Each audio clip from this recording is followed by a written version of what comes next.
I think I make it this far. But one morning I woke up craving chicken katsu, which is Japanese style chicken cutlet. So I thought, why don't I make it since I have all the ingredients in the fridge.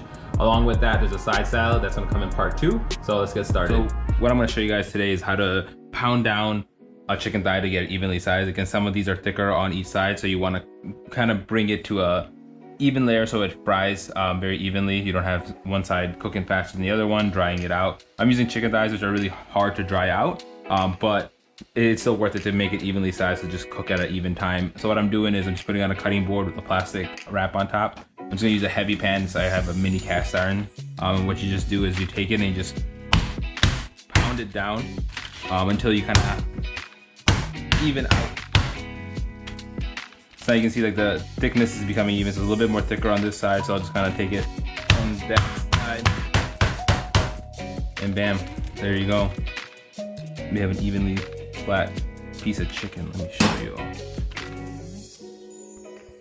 What I'll do is I'll do this for all of them. And so this technique again is coming from one of my favorite YouTubers, Jay Kenji. What you do is you can prepare the chicken earlier, just flatten it out, salt and pepper it, and leave in the fridge. The longer you leave in the fridge, a few hours, the juicier the chicken will end up actually being. So I'm just gonna get this prepared. We'll come back and we'll fry it.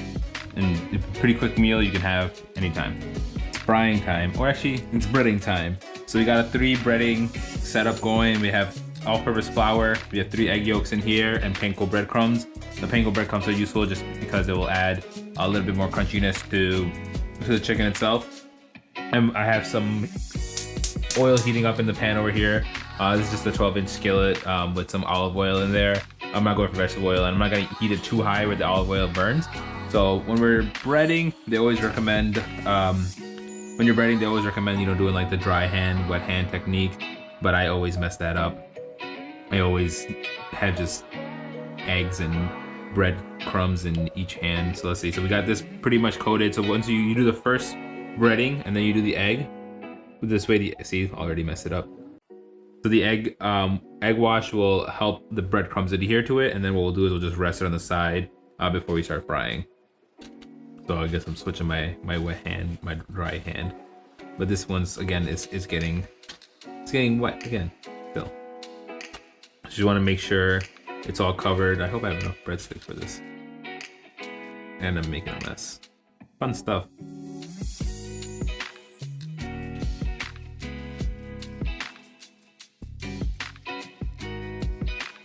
We got it pretty good covered. Leave it on a plate on the side. I'll finish up the rest of these.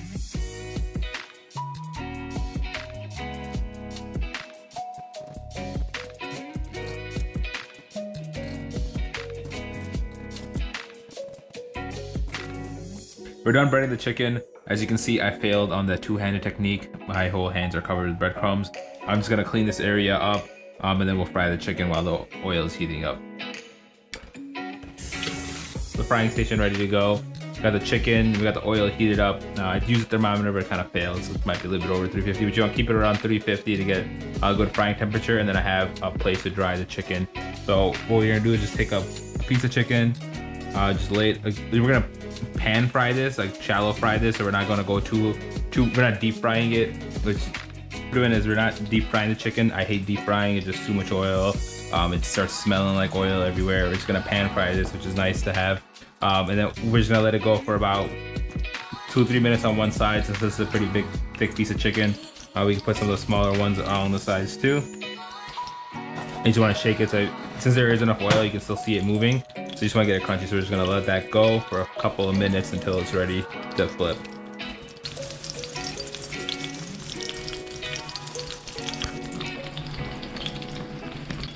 So it's been a couple of minutes. We let the fryer go, so we're just gonna take a flip. I try to flip it with my big chopsticks, but that didn't work. But you can see we've got golden brown on each side.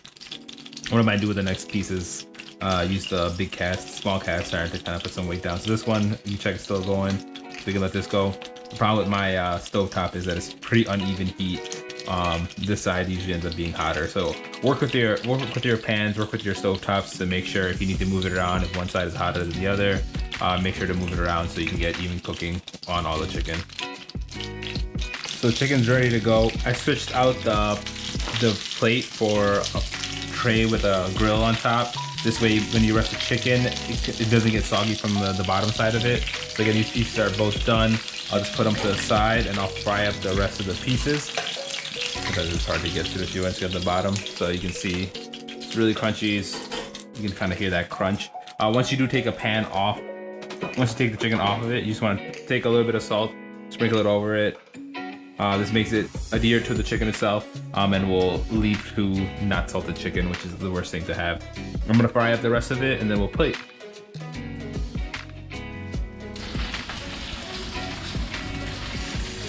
So while we're waiting, I thought why don't we just make a really quick sauce. This is a Chicken Katsu sauce, a recipe from Serious Eats, which I got the recipe for the cutlets from too. Pretty much, I don't have all the ingredients. I don't have the garlic powder.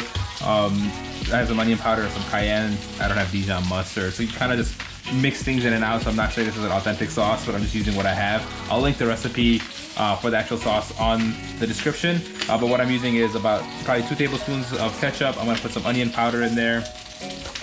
Some cayenne for some heat. I have some hoisin, which is kind of a Chinese style sauce. We'll put that in there, a little squeeze. Again, you can kind of make a sauce out of anything. Just put the flavors together you like. So I'm gonna put the last bit of the soy sauce that I have. The funny thing is that it uses ketchup. I wonder why. I'll have to look into that. But a lot of the ingredients get spread around the world. And a little bit of mirin right in there. So I think it's pretty sweet, savory, umami-filled sauce. I think it's pretty much, we'll just mix it together. You can see you got the chicken frying over there.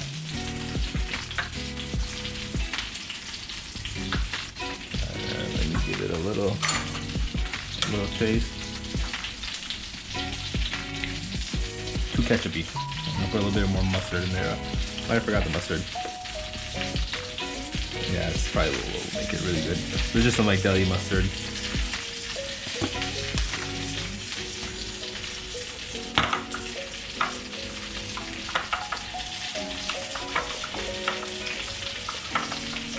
So nothing I make is traditional, so I wouldn't call it a traditional dish. It's just hopefully good food.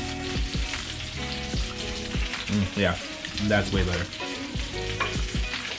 A little bit more of this.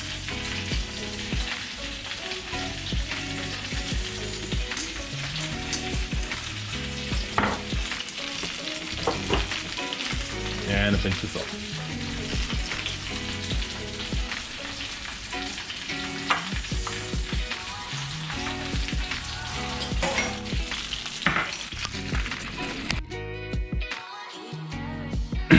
I'm hungry, ready to go. Got the chicken fried up. Let me see, I got this turned off. All right. We got the chicken fried up. We got the salad ready. So what you're gonna do is just take your sharpest knife. You're gonna slice your chicken up into separate pieces. And it's pretty cooked. It's cooked inside. You can let, as long as the brain doesn't fry. The best thing about chicken thighs is that it cooks really. You can't really dry it out, and you can see how crunchy this still is. If you leave it on here, it doesn't get soggy from the bottom. Both thighs stay crunchy. You just take this, move it onto a plate. One piece is overboard, that could be your snack. And then take some of the salad. Gotta make sure you get everything. A little heavy stuff, the lighter stuff will fall to the bottom usually. Got the sesame, got sesame seed, sesame oil, paste, the kale, the cucumbers, mango pickles. And you just top it off with a little bit of that cute. I can't say furikake seasoning. All right. Yes. All right. So we got the final product. Got the chicken katsu, the salad. Let's give it a taste test. So first, I'll start off with the salad. We'll start off with your greens. This is like nuttiness. You got the acidity from the pickles and the mirin and the rice vinegar. Really tasty. Give a bite to the chicken.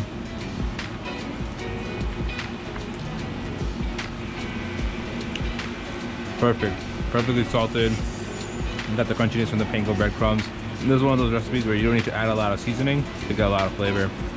Alright, I'm gonna go enjoy my lunch/dinner. I don't know what this is. Until next time, guys.